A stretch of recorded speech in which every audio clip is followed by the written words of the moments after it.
Hello, कैसे हैं आप लोग और कैसी चल रही है आप लोग की तैयारी? ठीक ठाक। चलिए, मैं अविनाश शर्मा आज आप लोगों के बीच में टेंस टॉपिक लेकर के आया हूं, इंग्लिश का टेंस। वैसे तो हर बच्चों में अधिकतर जो प्रॉब्लम होता है वो टेंस का ही प्रॉब्लम होता है। थोड़ा सा पहचान करने में भी समस्याएं आती हैं, जिसकी वजह से हिंदी से इंग्लिश बना करके जो ट्रांसलेट बच्चे करते हैं वो करने में उनको बहुत कठिनाई आती है। वो लगभग कर नहीं पाते हैं, जिसकी वजह से उनका लिटरेचर हो गया या अदर सब्जेक्ट हो गया वो परेशान हो जाता है ना। तो चलिए आज हम लोग बात करेंगे टेंस का। तो टेंस पे यदि आप एक बात और ध्यान दें कि मैं इस टेंस का पूरा ब्यौरा आपके सामने एक ही बार में रखा हूँ। यदि आप थोड़ा सा प्रयास करेंगे तो एक ही बार में आप पूरे टेंस को एनालाइज कर सकते हैं अपने दिमाग में कि कौन से टेंस में किस तरह की पहचान होती है और किस तरीके से आप उसको पहचानेंगे। तो आइए स्टार्ट करें। टेंस पहली मतलब ये तो जानना जरूरी है कि टेंस का मतलब क्या होता है। टेंस का मतलब होता है काल, जिसको हम समय से दर्शाते हैं। चलिए, यदि हम बात करेंगे टेंस की तो टेंस को तीन भागों में बांटा गया है। प्रेजेंट टेंस, जिसको वर्तमान काल कहा जाता है, पास्ट टेंस, जिसको भूतकाल कहा जाता है, और फ्यूचर टेंस, जिसको भविष्य काल कहा जाता है। यदि हम बात करेंगे वर्तमान काल की तो वर्तमान काल क्या होता है? जो कार्य वर्तमान समय में चल रहा होता है उसी को कहते हैं वर्तमान काल। और इसकी सबसे बड़ी जो पहचान है, वाक्य के अंत में है और है आना चाहिए। यदि वाक्य के अंत में है और है आ रहा है तो ये वर्तमान काल में निश्चित तौर पे ये वाक्य वर्तमान काल का है। चलिए अगले टॉपिक पे जो है ये दिया है भूतकाल, पास्ट टेंस, जिसकी सबसे बड़ी पहचान वाक्य के अंत में था, थी, थे।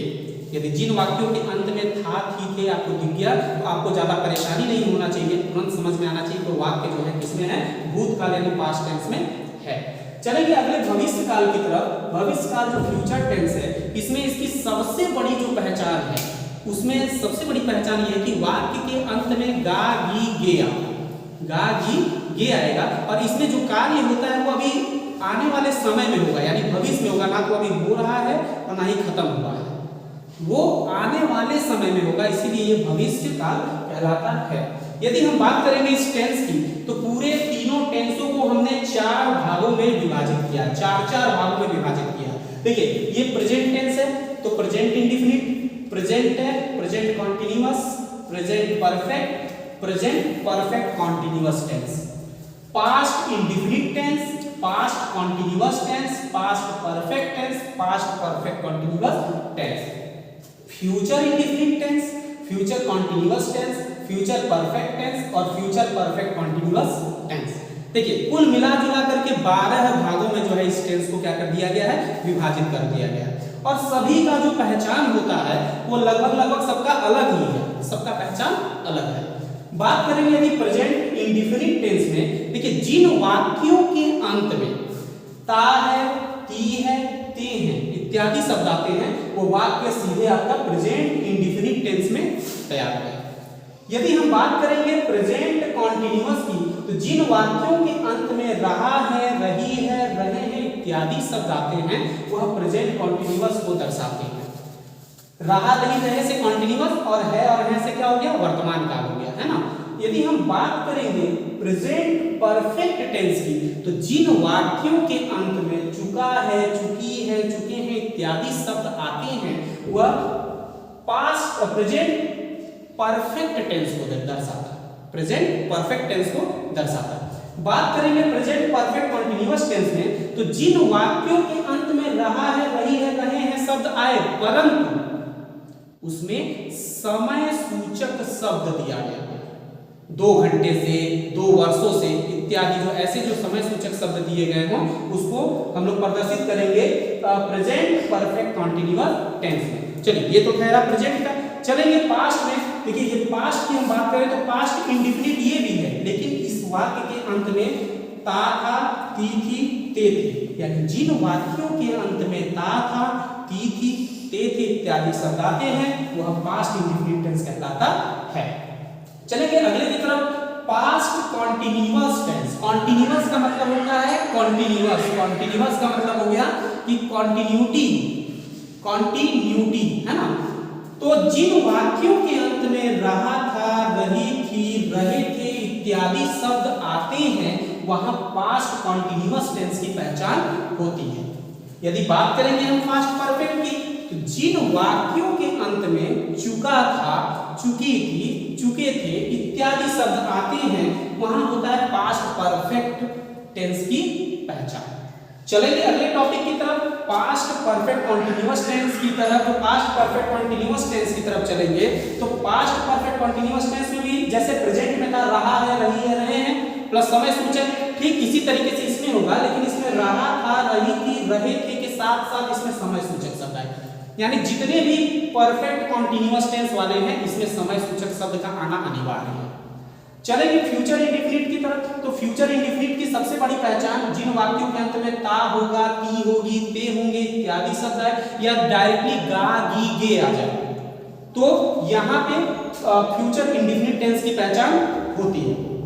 यदि हम बात करेंगे फ्यूचर कॉन्टिन्यूअस टेंस की तो जिन वाक्यों के अंत में रहा होगा, रही होगी, रहे होंगे इत्यादि शब्द आते हैं वहां फ्यूचर कॉन्टिन्यूअस टेंस की पहचान होती है।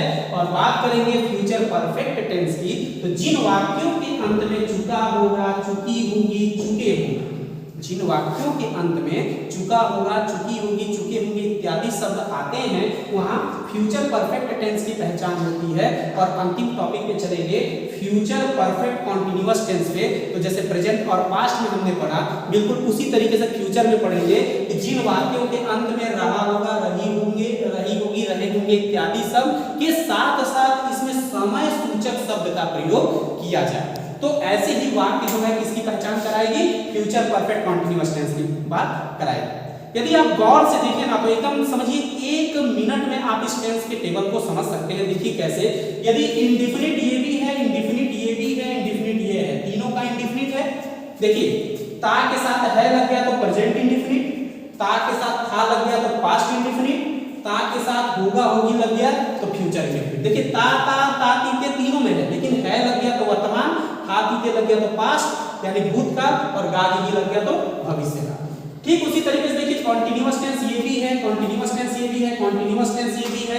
यदि रहा इसमें भी, रहा रही रहे इसमें भी है, रहा रही रहे इसमें भी है, रहा रही रहे इसमें भी है, परंतु इसमें है लग गया तो प्रेजेंट कॉन्टिन्यूअस, था तीते लग गया तो पास्ट कॉन्टिन्यूअस, होगा गा गी लग गया तो फ्यूचर कॉन्टिन्यूअस। वही बात करेंगे परफेक्ट टेंस की। देखिए चुका, चुकी, चुके इसमें भी है, चुका, चुकी, चुके इसमें भी है, चुका, चुकी, चुके इसमें भी है, लेकिन है और है लगने से ये प्रेजेंट परफेक्ट टेंस हो गया, था तीते लगने से पास्ट परफेक्ट टेंस हो गया और गा गी लगने से ये क्या हो गया, फ्यूचर परफेक्ट टेंस।